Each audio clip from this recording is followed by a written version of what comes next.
Good morning. My self Arun Kumar. तो हम आज के फोर्थ ब्लॉग में आज बनाने वाले हैं। तो फोर्थ ब्लॉग अपलोड हो जाएगा आज 4th डे का। तो जैसे कि आप देख पा रहे होंगे कि हमारा व्हीकल आ चुका है साइड पे, गेस्ट हाउस के बाहर। गेस्ट हाउस पे व्हीकल आ चुका है, जिससे कि हम अभी साइड जाने वाले हैं। ये हमारा व्हीकल है, कंपनी के थ्रू आता है हम साइड जाने के लिए। तो ये हमारे कुछ एम्प्लॉय खड़े हुए हैं। एक बार हाय करना भाई। एक बार हाय करना भाई। देखो ये सभी एम्प्लॉय हैं टाटा पावर के, और ये व्हीकल है अभी साइड जाने की। हाय गाइस, तो कैसे हैं आप लोग? तो फिर से स्वागत है एक बार आपके अपने चैनल टॉक विद अरुण में।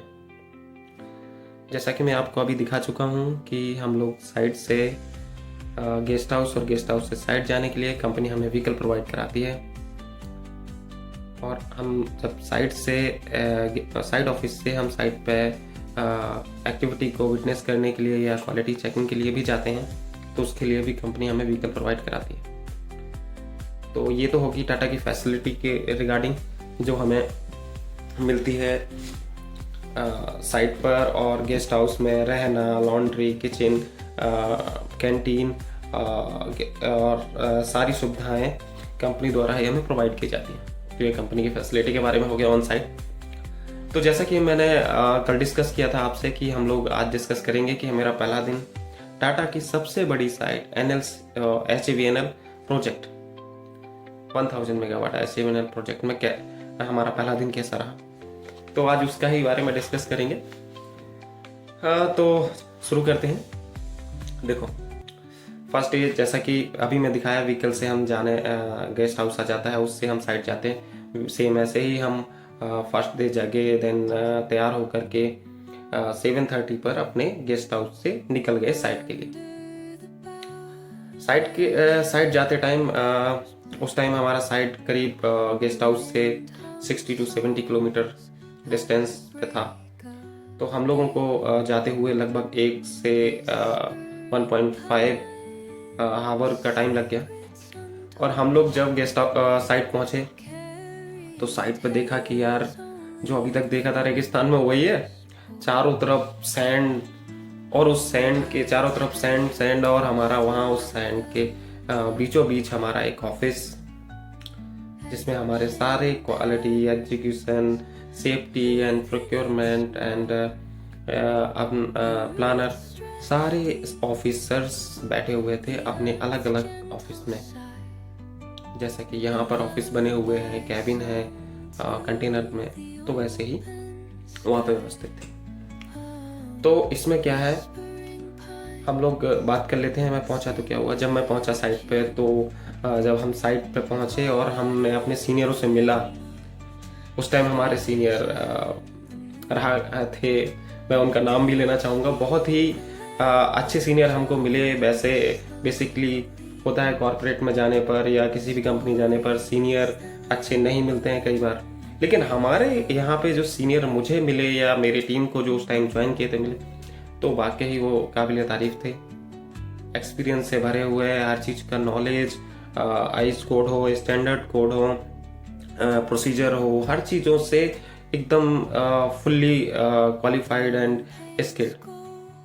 उनके देख रेख में हम लोगों को बहुत चीज़ें सीखने को मिली। और उनसे जब पहले दिन हमारी बातचीत हुई, तो जैसे कि मेरे एक सीनियर थे अजय सिंह रजावत, और अब्दुल सर थे, जावेद सर थे, और नितेश सर थे, समरान प्रसाद गुप्ता सर थे, जिनके साथ मैं 1 साल काम भी किया हूँ उन्हीं के साथ।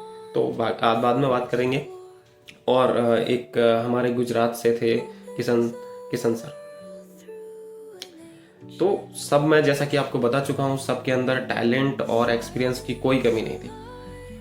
तो उन सब से गाइडेंस मिला, हमको चीज़ें सीखने का मिला, चीज़ें कैसे होती हैं वो सब चीज़ें सीखने को मिली। तो फर्स्ट डे जब हम गए तो हमारा इंट्रो हुआ, बात हुई सर लोगों से। सर लोग एकदम फ्रैंक थे हम लोगों की तरह। ऐसा कुछ नहीं था साइड पे कि सीनियरिटी जूनियरिटी या कुछ भी, कि वो मेरे से बात ही नहीं कर रहे सही से, मुझे समझा नहीं रहे। बल्कि उन्होंने तो मुझे साथ ले जाकर साइट पे पहले दिन ही बताया कि भाई देखो फेंसिंग का काम चल रहा है, कैसे होता है देख लो, उसमें क्या होता है क्या नहीं होता है, कंक्रीट के अबाउट में सारी चीजें। अब जैसे वन बाय वन हम बात कर लेते हैं, ठीक है। तो जब हम फर्स्ट डे वहां पहुंचे तो सर से बात हुई, सर ने हमारा थोड़ा बहुत इंटरव्यू लिया, और इंट्रो मतलब इंटरव्यू टाइप का इंट्रो लिया, कुछ चीज़ें पूछी, कुछ आता है कि नहीं, तो कुछ टेस्टिंग वगैरह पूछे सर ने, जैसे अपना स्लम वगैरह, नॉर्मल क्यूब टेस्टिंग क्या होता है, जो हमने पढ़ा था वो बताया। फिर सर ने बोला चलो ये तो तुमने पढ़ा है, अब साइट पे देखो कैसे होता है। तो इसमें जब उन्होंने बताया प्रोसीजर वर्क का, जैसे मैं आपको भी जानकारी देना चाहता हूँ कि जो साइट पे हमारा एक्टिविटी होता है उसमें किस डिपार्टमेंट का क्या काम रहता है और वो कैसे उसको करते हैं। तो एक प्रोसीजर बना हुआ है हमारे यहाँ टाटा पावर में। क्या रहता है कि कोई भी काम स्टार्ट होता है तो काम स्टार्ट होने से पहले ये सब प्रोसीजर मुझे मेरे सीनियर ने समझाए थे, और स्टार्टिंग में फर्स्ट डे ही तो मैं वो आपके साथ साझा कर रहा हूँ। उन्होंने मुझे बताया कि देखो सबसे पहले अगर हमारा किसी भी साइट पे काम स्टार्ट हो रहा है तो सबसे पहले तो रहता है कि लैंड एक्वायर, किसी भी साइट के लिए लैंड एक्वायर करता है हमारा लैंड डिपार्टमेंट होता है अलग से, जो पूरा ओनली लैंड एक्वायर करना वो सब का काम देखता है। उन्होंने लैंड को एक्वायर किया, फिर क्या होता है इसके बाद होता है सर्वेइंग। सर्वेइंग में क्या होता है हमारा, जैसे कंटूरिंग हो गया, जैसे हमारा टीएस और डीजीपीएस हो गया, तो डीजीपीएस ड्रोन सर्वे हो गया, ये सभी प्रकार के सर्वे होते हैं जिनसे हमारा साइट का एक्चुअल लैंड प्रोफाइल का पता चलता है। एक्चुअल लैंड प्रोफाइल यानी कि हमारा कहाँ पर हाइट है, कहाँ पर डाउन है, और लेवल वेरिएशन। बेसिकली मैं आपको बताना चाहता हूँ कि जो हम कंटूरिंग करते हैं वो हमारा यहाँ पर जो होता है वो स्क्वायर सेक्शन मेथड से होता है। आप लोग डिप्लोमा किए होंगे या पढ़े होंगे तो स्क्वायर सेक्शन मेथड आपको पता होगा, बाकी नहीं भी पता है तो डोंट वरी, टेंशन मत लीजिए, मैं आगे जब चलूंगा। ये तो हो गया वही चीज़ें जो सर ने मुझे बताई फर्स्ट डे, वो मैं आपसे साझा कर रहा हूँ। इसके अलावा जो भी एक्टिविटी है उनका डिटेल वाइज हम लोग विद प्रोसीजर से हम अध्ययन करने वाले हैं, तो बने रहिए, टेंशन मत लीजिए। तो क्या है कि अब ये एक चीज़ तो ये होगी कि हम लोगों ने पहले सीखा कि लैंड एक्वायर हुआ, फिर हमारा लैंड की बाउंड्री डिमार्केशन हुआ कि हमारा बाउंड्री पॉइंट कहाँ कहाँ आएंगे, उसमें स्टोन लगा दिए हमने, और फिर जब हमारा स्टोन लग जाता है सर्वेइंग हो जाती है, सॉइल टेस्टिंग होती है। ये ओवरव्यू दे रहा हूँ मैं, अभी हम इसमें वन बाय वन डिस्कस करेंगे। तो सॉइल टेस्टिंग होती है, तो सॉइल टेस्टिंग से फिर उसकी सॉइल बियरिंग कैपेसिटी वगैरह का पता चलता है, तो उसके हिसाब से हमारा प्रोजेक्ट का किस स्ट्रक्चर का कितना डेप्थ रहेगा, किसका कितना हाइट विड्थ जो भी रहेगा, सारा डिजाइन उसी बेस पर होता है सॉइल की बियरिंग कैपेसिटी पर, कि हार्ड स्टेट कितनी डेप्थ पर है, और हमारा शेयर स्ट्रेस कितना है। हम पाइल टेस्टिंग करते हैं, pull out testing, lateral testing, सारा डिस्कस करेंगे with photos and activity, live activity के साथ। तो बने रहिए मेरे साथ। और हम लोग क्या है अभी हम डिस्कस कर रहे हैं जो सर ने बताया, तो हमें पहले बताया उन्होंने लैंड के बारे में, फिर उन्होंने नॉर्मली प्रोसीजर बताया कि देखो पहले हमारा एग्जीक्यूशन क्या करता है, किसी काम को जो प्रोसीजर है क्वालिटी में, किसी काम को एग्जीक्यूट करने से पहले क्वालिटी को रेज करता है इंस्पेक्शन के लिए। कोई काम है, एक्टिविटी है, तो उसमें एग्जीक्यूशन इंजीनियर हमारा क्या रहेगा, इन्वॉल्व रहेगा, फुल्ली इन्वॉल्व रहेगा, और वो साइट पर उसको रेडी करने के बाद, जैसे कोई कास्टिंग होने वाला है तो उसमें रिइंफोर्समेंट बांधने के बाद, शटरिंग लगाने के बाद, उसके बाद क्या करेगा, सारी व्यवस्थाएं जैसे कवर ब्लॉक हो गया, शटरिंग ऑयल हो गया, क्लीनिंग हो गई, ये सब चीज़ें करने के बाद वो हम क्वालिटी डिपार्टमेंट के लिए RFI रेज करता है। RFI रेज करता है मतलब RFI का फुल फॉर्म है रिक्वेस्ट फॉर इंस्पेक्शन।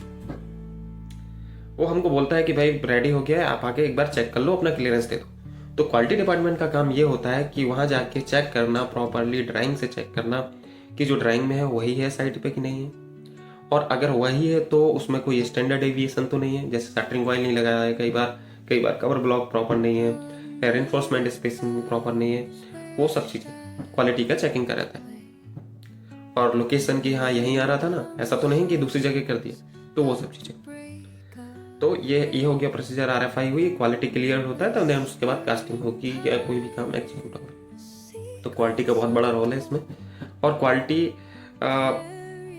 टाटा को, जैसे कि आप जानते हैं कि टाटा का हम टाटा पे ट्रस्ट करते हैं, तो उसकी क्वालिटी को लेके, चाहे वो व्हीकल की बिल्ड क्वालिटी ले लो, चाहे वो टाटा के नमक से लेके कोई भी चीज़ का डिस्कस करो आप, हम क्वालिटी के लिए टाटा को जानते हैं। तो quality is the most in Tata power. So आगे चलते हैं कि वे डॉक्यूमेंट क्या होते हैं, उन्होंने हमें सिखाया। फिर एक चीज़ बताई कि भाई लैब के बारे में क्या जानते हो, साइड लैब में क्या क्या टेस्टिंग है। तो जैसे कि हमने जो पढ़ा था बताया, फिर सर ने बताया कि चलो मैं आपको क्यूब टेस्टिंग के बारे में नॉलेज देता हूँ। तो सर ले गए हम लोगों को लैब में और सिखाया कि भाई ये हमारा क्यूब है। जनरली M25 ग्रेड का कॉन्क्रीट यूज हो रहा था, तो उन्होंने बताया कि ग्रेड ऑफ कॉन्क्रीट क्या होता है 1/1।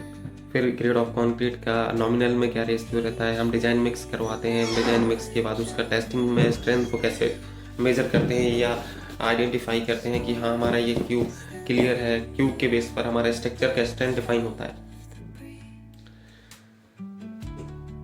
और यहाँ पर टाटा में एक खुद का क्वालिटी के लिए FQP है, फील्ड क्वालिटी प्लान।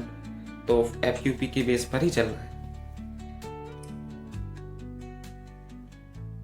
एक हमारा स्टैंडर्ड डॉक्यूमेंट है, उसमें सारे IS कोड स्टैंडर्ड सारे मेंशन है। तो हम उसके बारे में भी डिस्कस करेंगे, 1 बाय 1 करेंगे। अभी मैं ओवरऑल दे रहा हूँ कि मेरा फर्स्ट डे में मुझे क्या क्या सिखाया गया। फिर इसके बाद लैब में क्यूब टेस्टिंग दिखाया कि कैसे होता है, और ग्रेड ऑफ कॉन्क्रीट बताया। ये सब चीज़ें बताने के बाद सर ने बोला चलो साइड चलते हैं। तो हम लोग साइड गए सर के साथ, बहुत एक्साइटमेंट के साथ कि चलो अब साइड चलते हैं। सर को बोल ही रहा था मैं कि चलो सर साइड एक बार घूम के आते हैं। गए तो वहाँ पर उस टाइम फेंसिंग का काम चल रहा था। फेंसिंग के में स्टील पोल थे और मेस लग रहा था। ये MS ग्रिल था, MS का मेस था,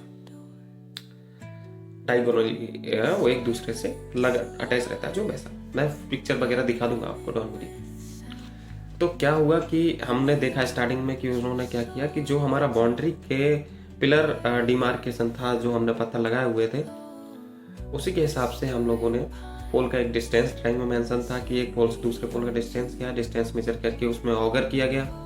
ऑगर करने के बाद क्वालिटी से डेप्थ चेकिंग हुआ। देन पोल में हम कास्टिंग करना स्टार्ट किया। उसमें मैंने 2-4 चीज़ें सीखी वहाँ पर, जैसे कि एक तो हमारा pole to pole distance proper होना चाहिए एज पर ड्राइंग, हमारा फेज क्लियर होना चाहिए कि हमें मेज किस फेज में ले जानी है, अंदर या बाहर की तरफ। दूसरा, हमारा कंक्रीट जब डाल रहे हैं तो हमारा साइड कवर, एक्चुअली क्या रहता है, कंक्रीट कवर के बारे में आप लोग सब सुने होंगे, वो ड्राइंग में ही मेंशन होता है। जैसे जनरली देखा होगा तो स्लैब वगैरह के लिए 20 to 40 mm का कंक्रीट कवर होना अनिवार्य है। कॉलम के लिए 50 mm का, राफ्ट के लिए 50 mm का, कॉलम के लिए 40 mm का। तो ये सब cover, side cover, bottom cover, इन सब चीज़ों के बारे में क्यों देते हैं, क्योंकि अगर उसमें कवर नहीं रहेगा, मॉइस्चर आएगा कहीं से, तो हमारा जो हमारा MS का एंगल लगा हुआ है मेस के लिए, वो रस्टिंग होगा और डैमेज होकर टूट जाएगा। तो सभी चीज़ों को ध्यान में रखते हुए हम लोगों ने वहाँ पर फेंसिंग का काम सीखा। देन नेक्स्ट डे से मेरा फर्स्ट मुझे स्टार्टिंग किया, बोला सर ने कि तुम्हारा फेंसिंग देखना, तो स्टार्ट कर दो। धीरे धीरे हम 1 by 1 एक्टिविटी को देखते चलेंगे। तो मुझे एक जिज्ञासा हुई, मैंने बोला सर तो फेंसिंग तो ठीक है, मैंने देख लिया कैसा है, मुझे थोड़ा साइड का भी देखना है, साइड लैब का, मतलब साइड के लैब में क्या क्या टेस्टिंग होता है। क्यूब का तो ठीक है, मुझे आपने बता दिया क्यूब का क्या रहता है, और क्यूब का मैं आपको डिस्कस करूंगा, फुल्ली डिस्कस करूंगा, ठीक है। तो जरूर बनी रही 1 by 1।